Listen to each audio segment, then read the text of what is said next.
Të nderuar teleshikues, përshëndetje të gjithëve. Do të jemi së bashku në edicionin javor këtu në International TV.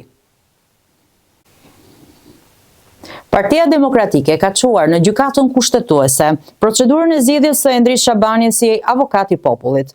Demokratët kanë kundërshtuar rrugën e ndjekur nga Kuvendi në fund të vitit të kaluar, duke akuzuar PS-n se ka shkelur ligjin dhe prishur traditën e zgjedhjes së një avokati të popullit nga radhët e opozitës.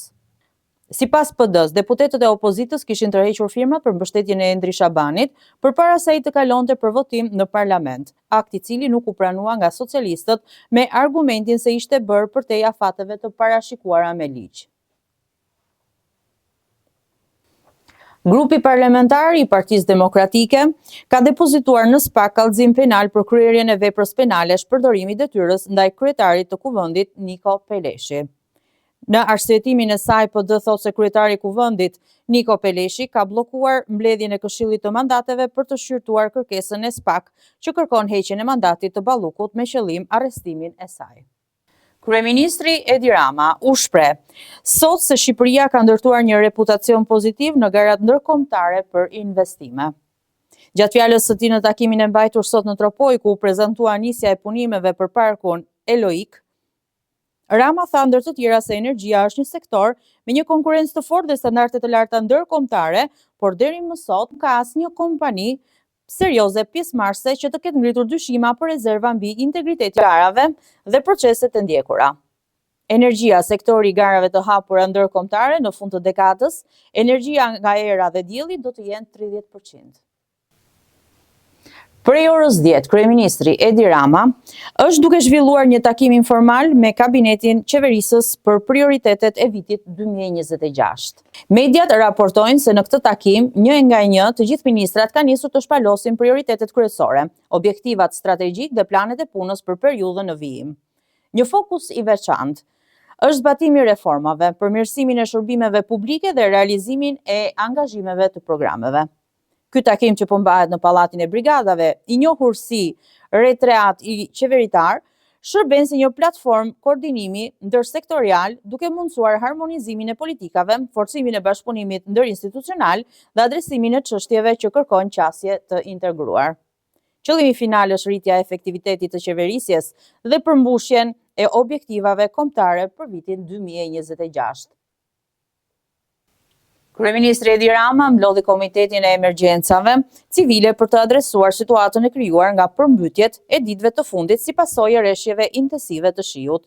Kreu i ekzekutivi tha se kjo situatë nuk ka prekur vetëm Shqipërinë, por edhe rajonin e Mëgjer. Shiu nuk ndalet me shpifje, tha Rama, duke u përgjigjur akuzave të opozitës, por duke qëndruar pranë qytetarëve. Gjykata e lartë e Kosovës i ka shfuqizuar 13 ligje të premten, përfshirë ligjin për byron për verifikimin dhe konfiskimin e pasurisë së pajustifikueshme, duke thënë se Kuvendi kishte bërë shkelje të rregullave, duke i kishte kaluar ato dhjetorin e 2024-s.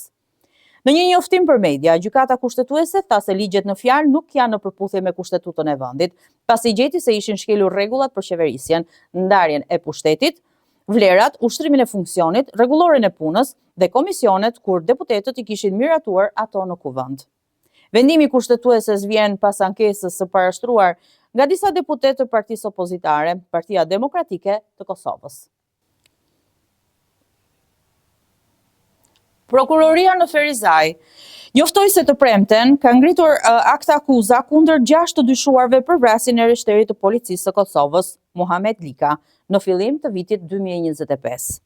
Reshteri Lika u vra natën e 1 prillit në shkallët e ndërtesës ku jetonte në Kaçanik, në jug të Kosovës, ndërsa po kthehej në banesën e tij nga puna.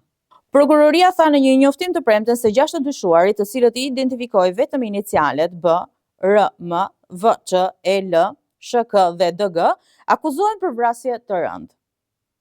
Të pandehurit, në bashkëkryerje me të miturin, me dashje dhe përgatitje paraprake kanë privuar nga jeta tani të ndjerin zyrtarin policor, reshter ML, me armë zjarri, ku si pasojë të shtënave nga plagët ai ndron jetë. Ata largohen nga vendi i ngjarjes, thuhet në akt akuzë. Të dyshuarit mund të përballen më së paku me 10 vjet burgim për vrasje të rëndë, nëse shpallen fajtor sipas kodit penal të Kosovës. Të nderuar miq, kjo ishte gjithçka e përgatitur për këtë edicion javor. Së bashku do shihemi javën e ardhshme. Deri atëherë, mirupafshim.